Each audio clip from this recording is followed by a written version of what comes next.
Hey, sometimes I think it's a great idea to do devotions somewhere else. So here we are in the garage today. Bring your kids out into the garage for today's devotions. The short film was The Legend of Sammy Swagger. Now, Sammy had talent, but he wasn't a success because he didn't understand leadership.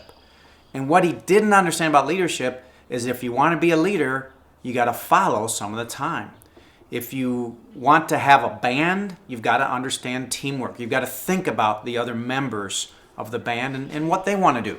And I think a lot of young leaders are that way. You know, kids manifest the leadership gift at a very young age. I remember when my son was 2, how he didn't want to listen to me.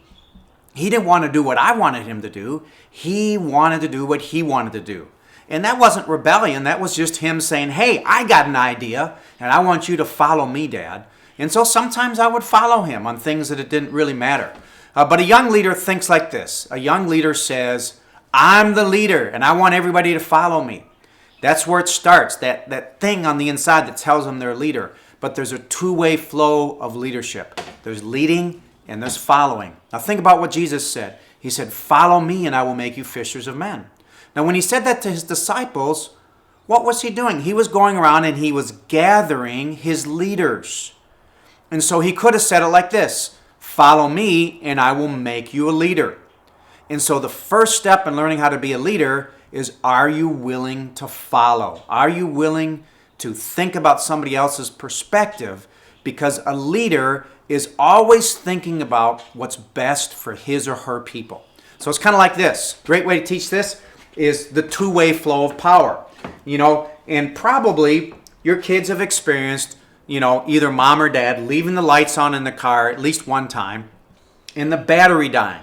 I think everybody's had that experience a couple times in life where the battery dies and you have to jump the battery. You have to recharge it. And so if I have a dead battery here and I'm going to recharge it, I've got to hook up the positive cable, which is like the leadership, and I've got to hook up the negative cable, which is like the following. You know, if I just hook up the red one, the positive cable, and I have the dead battery hooked up to the live battery over here, is any power going to flow? No. I've got to have both the positive and the negative cables hooked up to get the current flowing, to get the power flowing. The same thing's true with leadership. There's a two-way flow. I got to be willing to lead, and I got to be willing to follow. That's what makes the power flow.